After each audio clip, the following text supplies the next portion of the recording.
एडुटेरिया का नवंबर दिसंबर 2022 वाला हम करेंट अफेयर्स कर रहे हैं। उसमें हम लोग नेशनल वाला डिस्कस कर चुके हैं। इस वीडियो में हम इंटरनेशनल और साइंस एंड टेक डिस्कस करने का कोशिश करेंगे। उसके बाद एक वीडियो में बाकी जो भी है ना वो डिस्कस कर लेंगे। चलिए, पहला करेंट अफेयर्स है। आपको कोई भी डाउट हो ना तो आप इस नंबर पे मैसेज करना 9582062485। 1 दिसंबर 2022 से भारत G20 का अध्यक्षता ले लिया है, आपको पता है। और भारत से पहले कहाँ पे हुआ? इंडोनेशिया में हुआ। इंडोनेशिया से पहले कहाँ पे हुआ? इटली में हुआ। और ये नवंबर महीने में होने वाला है मेन मीटिंग। उसके अलावा तो बहुत सारी मीटिंग अभी भी हो रही है। इसका विषय क्या है? वसुवैध कुटुंबकम और एक पृथ्वी, एक परिवार और एक भविष्य।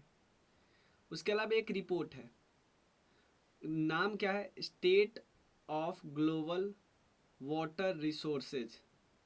State of global water resources, कि भाई वाटर जो रिसोर्स है ना उसके उसका क्या स्थिति, उसका स्टेटस क्या है, उसका क्या स्टेटस अभी कैसा है। तो निकालती कौन है? विश्व मौसम विज्ञान संगठन, यानी वर्ल्ड मेट्रोलॉजिकल ऑर्गेनाइजेशन। ठीक है। यहाँ पे बताया जा रहा है कि लगभग 3.6 बिलियन लोग प्रतिवर्ष कम से कम एक महीने के लिए अपर्याप्त मतलब जल उनको नहीं मिलता है। और 2050 तक ये 5 अरब पहुँच जाएगा। अभी कितना है? 3.6, उसके बाद 5 पहुँच जाएगा। उसके अलावा अगस्त 2021 के बाद ध्यान देना, इंडिया 2 साल के लिए नॉन परमानेंट मेंबर था ना यूएन एस सी में। यूएनएससी में टोटल 15 मेंबर होते हैं। 5 मेंबर होते हैं परमानेंट जिसके पास वीटो पावर है, 10 मेंबर नॉन परमानेंट, और ये 2 साल के लिए बनते हैं 10 मेंबर। तो भारत का कार्यकाल दिसंबर महीने में ख़त्म हो गया, दिसंबर 2022 में।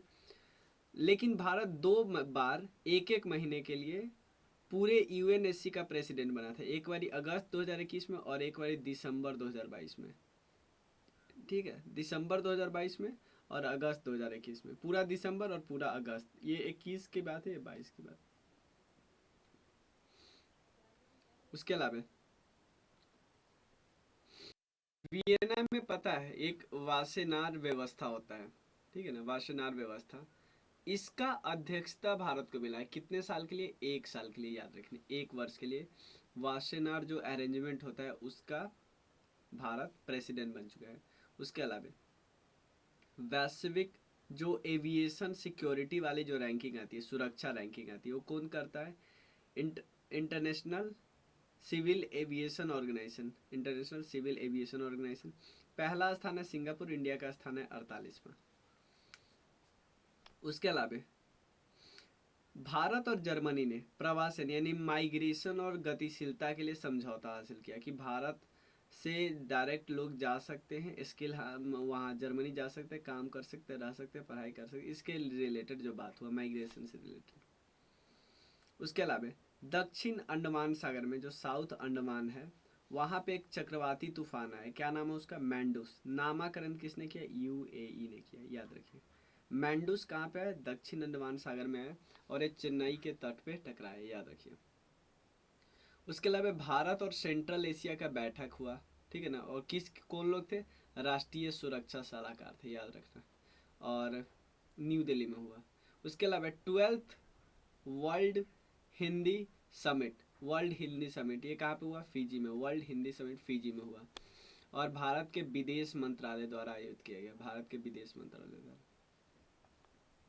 मालदीव के साथ भारतीय जो आरबीआई है ना उसने करेंसी जो स्वैपिंग पॉलिसी होती है ना वो की है। और लाइन ऑफ क्रेडिट दिया है $200 मिलियन का कि ये यूज कर सकते हैं। ठीक है। क्रेडिट होता है ना एक बारी में, जैसे जितना आप निकाल रहे हो उतना आपको उस पर इंटरेस्ट लगेगा। आने वाली पीढ़ियों के लिए धूम्रपान को बिल्कुल प्रतिबंध कर दिया है। न्यूजीलैंड पहला देश बन गया। उसके अलावा संयुक्त राष्ट्र आर्थिक जो इकोसोक है, यूनाइटेड नेशन इकोसॉक, ठीक है ना, इकोनॉमी एंड सोशल जो काउंसिल है, ये महिला, देखो ये महिला और वगैरह जो था ना, वुमेन और गर्ल को इक्वल प्रोटेक्शन नहीं देता था ईरान, इसलिए ईरान को संयुक्त राष्ट्र के प्रमुख वैश्विक आयोग से बाहर कर दिया, याद रखना। विश्व मलेरिया रिपोर्ट आया, कौन करता है? वर्ल्ड हेल्थ ऑर्गेनाइजेशन, ध्यान देना, वर्ल्ड हेल्थ ऑर्गेनाइजेशन निकालती है। इसमें बताया जा रहा है सबसे मामले ज़्यादा कहाँ है, 27% तो नाइजीरिया में है, और दक्षिण पूर्व एशिया क्षेत्र में सबसे ज़्यादा मामला, मतलब पूरा मामला का 79% तो भारत से ही है। उसके अलावा उत्तर अमेरिका में एक आया बम चक्रवात, ठीक है ना, बम चक्रवात, ये संयुक्त राष्ट्र अमेरिका और कनाडा को बहुत जगह पे हिट किया। ब्राजील के बहुत बड़े फुटबॉलर थे पेले, उनका निधन हो गया। 3 विश्व कप जीतने वाले एकमात्र खिलाड़ी है, 58, 62 और 70 में ब्राजील को जिताई थी। उसके बाद अंतर्राष्ट्रीय श्रम संगठन यानी ILO, ठीक है ना, की 17वीं एशिया और प्रशांत क्षेत्रीय बैठक सिंगापुर घोषणा को अपनाने में संपन्न किया गया, ठीक है ना, याद रखना। फोर्ब्स की विश्व की 100 शक्तिशाली महिलाओं में सबसे टॉप कौन है, यूरोपियन आयोग की अध्यक्ष Ursula von der Leyen, Ursula von der Leyen, ठीक है। टाइम्स मैगजीन ने 2022 पर्सन ऑफ द ईयर के रूप में यूक्रेन के राष्ट्रपति व्लादिमीर जेलेंस्की को चुना है।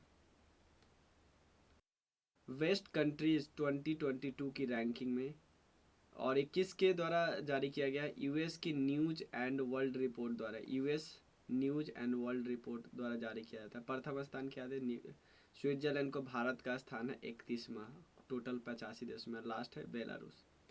एशिया यूनिवर्सिटी रैंकिंग की बात करते हैं, प्रथम स्थान है पेकिंग यूनिवर्सिटी चाइना, भारत के टोटल 118 यूनिवर्सिटी शामिल है, उसमें 100 IIT बॉम्बे शीर्ष पे है जिसका स्थान है 40वां।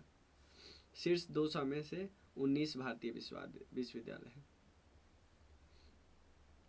उसके अलावा हाल में पाकिस्तान सरकार ने क्या किया है कि 2027 से देश में ब्याज मुक्त बैंकिंग प्रणाली लागू हुआ, ब्याज मुक्त बैंकिंग प्रणाली। पहली बार यूएई में ग्लोबल मीडिया कांग्रेस का आयोजन किया गया। इसका थीम क्या था, shaping the future of media industry.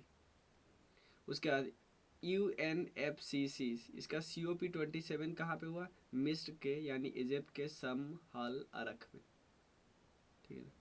2023 में कहाँ होना है, दुबई में होना, याद रखिए।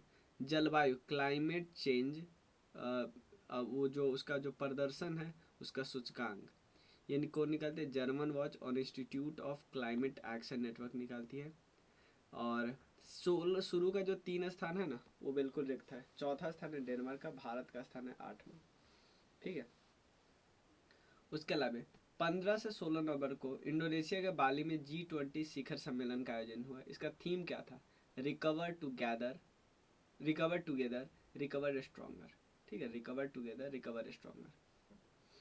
और इसके बाद 2023 में G20 सम्मेलन का आयोजन भारत में किया जाएगा, और 1 दिसंबर 2022 को भारत G20 का अध्यक्षता हासिल किया, ठीक।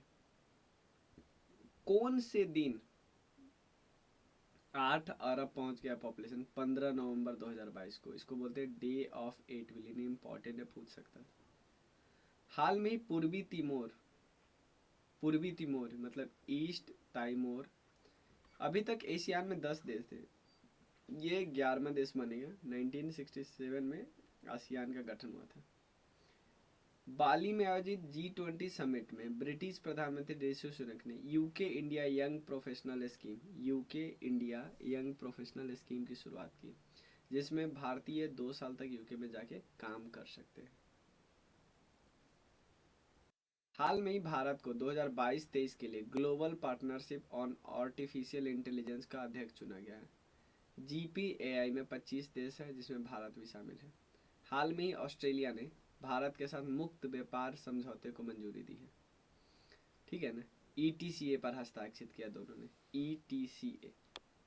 उसके अलावा हवाई द्वीप, ये आपको पता है, हवाई द्वीप पे सबसे सक्रिय ज्वालामुखी मैनोलोआ पे 40 वर्ष बाद फिर से विस्फोट हुआ है। उसके अलावा कंबोडिया में आसियान रक्षा मंत्रियों का मीटिंग हुआ, ये पता है आपको, इम्पोर्टेंट नहीं है, हमारे राजनाथ सिंह जी भी पहुंचे थे। वर्ल्ड मीडिया कांग्रेस का आयोजन कहाँ पे हुआ, आबू धाबी में हुआ, याद रखिए। भारत की ओर से कौन गए थे, सूचना प्रसार मंत्रालय के सचिव अपूर्वा चंद्रा। उसके अलावा ग्लोबल G7 ग्लोबल शील्ड पहल के तहत धन प्राप्त करने वाले पहले देश कौन बने, पाकिस्तान और बांग्लादेश बन गए हैं, ठीक है ना। इसमें क्या किया जाए, आपदा के समय में पैसा दिया जाएगा। इसके अध्यक्ष कौन है, जर्मनी। Global shield. कंबोडिया के नोम पेन में चल रहे आसियान शिखर सम्मेलन जो हुआ, भारत ने कंबोडिया के साथ कई सारे समझौते किए। भारत के उपराष्ट्रपति गए थे, जगदीप धनखड़ साहब। भारतीय मूल की अरुणा मिलर अमेरिकी राष्ट्रीय मेरीलैंड की उपराज्यपाल बनने वाली पहली भारतीय अमेरिका बन गई है। देखो, अमेरिका का एक राज्य है मैरीलैंड, वहां पे भारतीय मूल के अरुणा मिलर क्या बन गए हैं, उपराज्यपाल। कैम्ब्रिज डिक्शनरी ने होमर को वर्ड ऑफ द ईयर 2020-22 घोषित किया है। सुप्रीम कोर्ट, न्यूजीलैंड के सुप्रीम कोर्ट ने बोला कि जो 16 साल के उससे उम्र के ज़्यादा है ना, वो वोट दे सकते हैं। चीन ने कतर के साथ दुनिया की सबसे लंबी गैस आपूर्ति के साथ समझौते पर हासिल किया है। किसके साथ, कतर के साथ। अमेरिकन डिक्शनरी है, पब्लिशर है मैरियम वेबस्टर, इन्होंने गैस लाइटिंग को word of the year, gas lighting, ठीक है। नवंबर में देखो, दिसंबर में तो भारत रहा प्रेसिडेंट यूएनएससी का, नवंबर में कौन रहा, Ghana. Collins dictionary of the year word है परमा क्राइसिस। स्विट्जरलैंड में दुनिया का सबसे लंबा ट्रेन चलाया जा रहा है, जिसकी लंबाई है लगभग 2 किलोमीटर, 100 डिब्बे हैं। उसके अलावा सेनेगल में आयोजित अफ्रीका में शांति और सुरक्षा का डकार अंतर्राष्ट्रीय बैठक में भारत के विदेश मंत्री वी मुरलीधरन गए थे, विदेश राज्य मंत्री है। टेस्ला कंपनी ने ट्विटर को खरीद दिया 44 बिलियन में। भारत ने 2025 में हरित ऊर्जा के निर्यात हेतु सिंगापुर के साथ काफ़ी समझौता किए।